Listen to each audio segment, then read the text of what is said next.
Welcome back to ARC Southeast Texas. We're so excited to have a friend of the show, Vidor Police Chief, and now interim city manager, Carroll, to talk about, he's helping us continue our series that we've been doing, talking to folks about hurricane preparedness.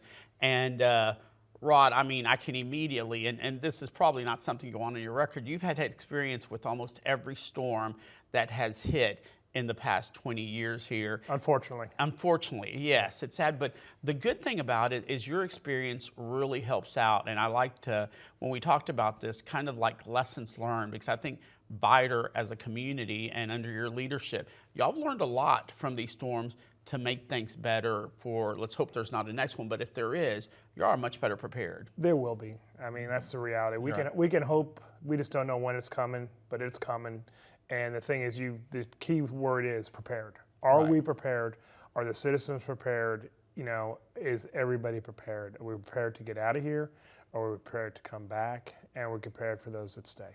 No, and that's such a great point, Rob, because I think one of the things that you, in that leadership capacity, a lot of times you and your officers and city officials, y'all really, no matter how much you prepared, what y'all did, there was still a lot of unexpected things that happened with the storm's impact on Vidor and this section and that section of Orange County. Now, there's no way you could have told me at any point in time, and I would have believed you, that we were going to have 65 inches of rain in 4 days. I mean, that's biblical in proportion. And you know, we were prepared. We were prepared to deal with the aftermath. The same thing with the Melda, 28 inches in 1 day. Those are anomalies. But you know, we have to be ready for it. You know, we cannot sit back and say, oh well, we're just not expecting that. People expect us to be professional, and they expect us to be ready.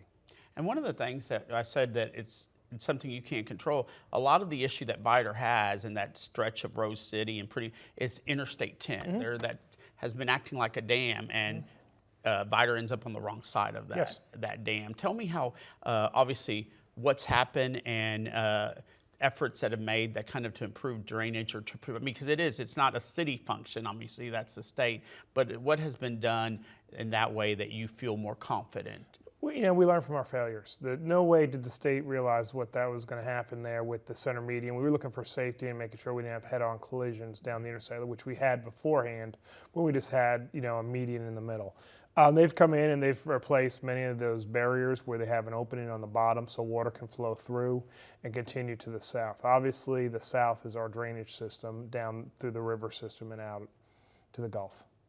And then another thing that I feel that y'all prepared, I think one of the things that you encourage people to evacuate, we know that, but a lot of folks, especially, you know, there's a lot of, you know, our generations and older that they want to stay. Yes. So I think you've acknowledged that, and you basically, you respond, but then you don't forget about those folks who have stayed. And I really love what y'all have come up with.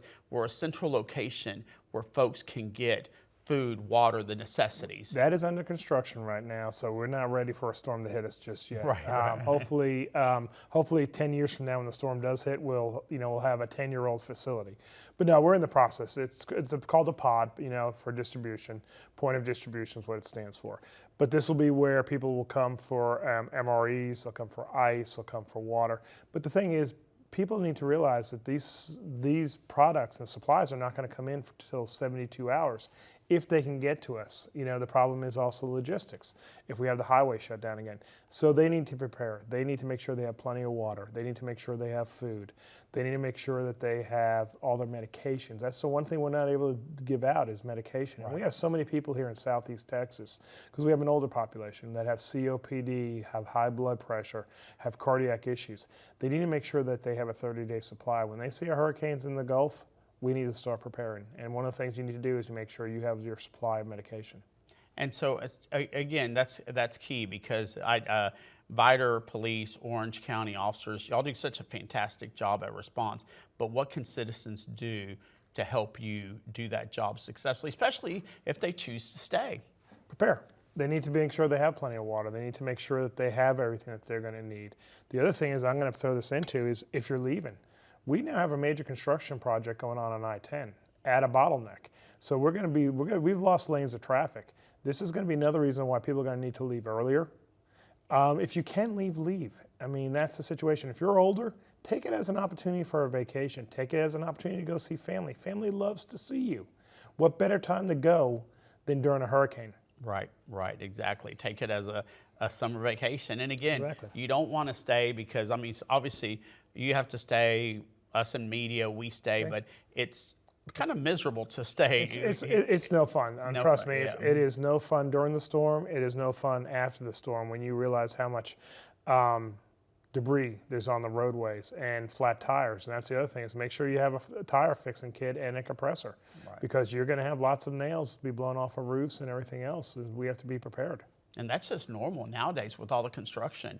You're running into a lot of that debris that can damage your car. Well, and I can't let you go with, Rod, you have had your officers. I feel like we've done so many stories of how, I mean, heroic actions they've taken, several. You know, in fact, I know the Hardin County as soon is going to have their officer appreciation, where, you know, their back-to-badge thing they do. And several of the officers who are going to be honored are your officers, and it's just amazing. And then just a community inviter. Today we ran a story about a young man who was homeless. The community came together. He's back on his feet. How does that make you feel? I'm blessed to work with heroes. I'm blessed to work in a community that is non-self-serving. To me, the opportunity is, God gives you an opportunity to help others. The question is, do you take that opportunity and move forward? Well, you're doing a great job, and your people are too. And we have to, I guess, congratulate you. You're kind of doing everything right now. You know, you're interim city manager as well. And real quick, while we have you on, how do you think Vidor and Orange County is looking for the future? I mean, we talk about storms, but just in general right now. We're growing. I mean, if you look at the building permits that are going on, if you look at the new businesses that are coming in town, we're growing, and I think that's a great thing for the economy of Southeast Texas. We're just one piece of that economy. But look at the expansion that we have with these plants going on in Port Arthur, in Orange, in Beaumont. Is we are isolated from the rest of the country, and people need to realize how blessed we are every day with our economy. That's so true. Well, thank you so much. We appreciate you.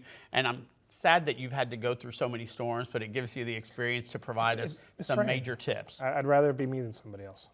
Appreciate it, All right, Chief. thank you so much. The Chief, always here at Helpful. Heed that advice to be prepared and do it now before we have a storm in the Gulf.